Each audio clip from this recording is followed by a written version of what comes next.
Os experimentos fatoriais fracionados são comumente usados para reduzir o número de execuções necessárias para construir um experimento.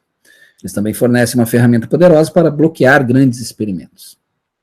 Por exemplo, suponha que um grande experimento 2 elevado a k não possa ser concluído em um único dia. Quais corridas devem ser feitas em cada dia? Seu primeiro pensamento pode ser atribuir aleatoriamente as execuções do experimento a dias. Mas já vimos o risco dessa escolha. Se o experimento deve ser construído aproximadamente em trimestres, digamos, dividido em 4 dias, então uma escolha lógica seria construir um quarto de fração do experimento completo a cada dia.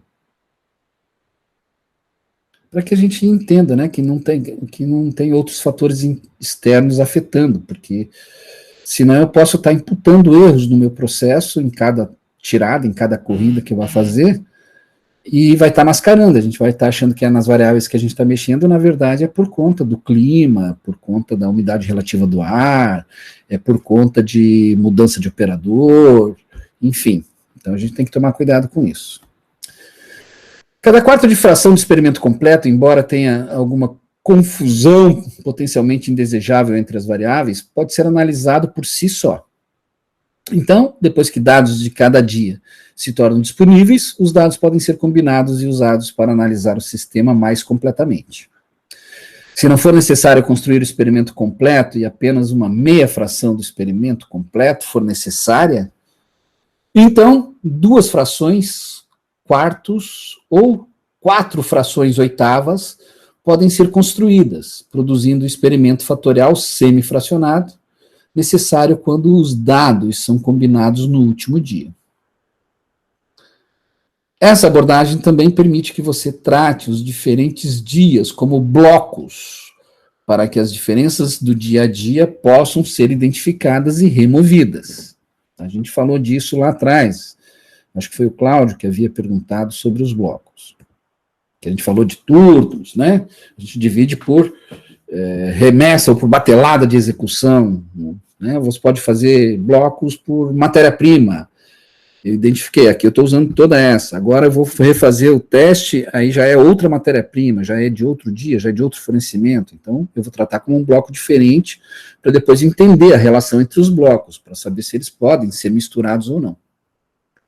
Então, no exemplo 1, ele diz ali, ó, use o stat, DOE, fatorial, criação de um experimento fatorial no Minitab para recriar o design de 2 elevado a 6 menos 2, naquele nível 4. A partir do exemplo 10.3, confirme se o projeto foi criado corretamente. Solução, o experimento foi criado no Minitab, e a saída do Minitab é mostrada na figura. A matriz de execuções experimentais é randomizada. Então, foi isso que se obteve. Tá? Na hora que você mandou fazer, ele jogou e nos deu esse aspecto aí. Então, as 16 corridas montadas, ó. E aqui nós estamos falando de 1, 2, 3, 4, 5, 6. Nós estamos falando de 6 fatores de 2 níveis. Então, 2 elevado à sexta. Nossa, mas 2 elevado à sexta não teria que fazer 64? Pois é, mas mesmo com 6 fatores, ele consegue fazer com 16 se eu fizer o fatorial fracionado.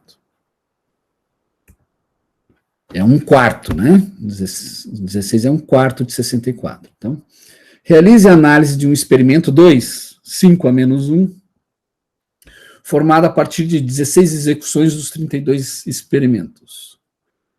E aí tá lá. Então, ele já te dá, tem as linhas e colunas. Essa aqui seria a ordem básica de construção, né? Menos 1, menos 1, menos 1, menos 1, menos 1.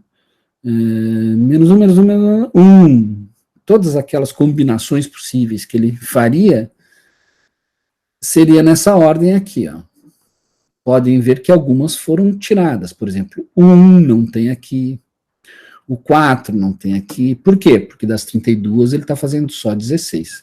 E aqui é a ordem de corrida, né? A ordem que você vai executar o teste. Aqui são os resultados obtidos, né? O Y. E essa é a formação do projeto. Então, as 16 execuções da experiência original de 32 experimentos foram copiadas para uma nova planilha do Minitab e a análise foi realizada usando STAT, regressão. A gente já viu isso, aliás, o nosso exemplo, que eu gravei essa semana para ajudar vocês no exercício, era isso, né? STAT, regressão. A saída da janela Session no Minitab, após algumas pequenas edições, é mostrada na figura 10.7. A análise de regressão é incompleta, porque o experimento está saturado.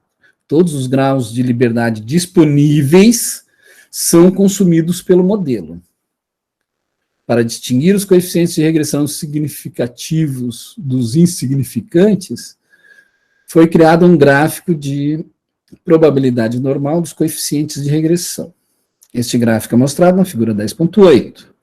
O gráfico foi criado, os coeficientes de regressão e seus termos, rótulos associados da janela Session, para a planilha do Minitab. Em seguida, os coeficientes de regressão foram plotados com a macro custom plot norm, usando o subcomando label. O gráfico indica que há muitos termos de magnitude quase zero, mas que B, C, E, AC, BC e CE, e talvez CD, são outliers que devem ser mantidos no modelo de regressão. Para preservar a hierarquia de modelos, os principais efeitos A e D também precisam ser mantidos no modelo. Então, ele fez isso daqui. Ó. Então, todos os coeficientes zero, o valor de cada um dos coeficientes para cada uma das variáveis que você está cruzando. Lembrando, olha, vamos imaginar que A seja temperatura, B seja tempo de exposição, C seja velocidade de resfriamento, D, enfim, você tem 5 variáveis aqui. Mas daí você tem a importância, né? Você tem que saber, olha, o A atua sobre o B, ele gera um fator aqui de importância, 1.31.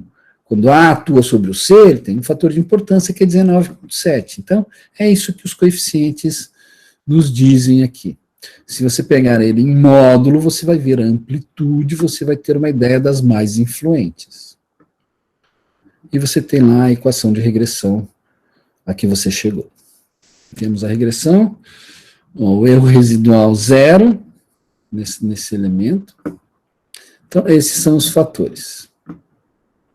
O gráfico de probabilidade me dá uma formação assim, parece que nós temos uma senoidal crescente. Enfim, você tem que achar qual é a equação que mais se adapte a isso.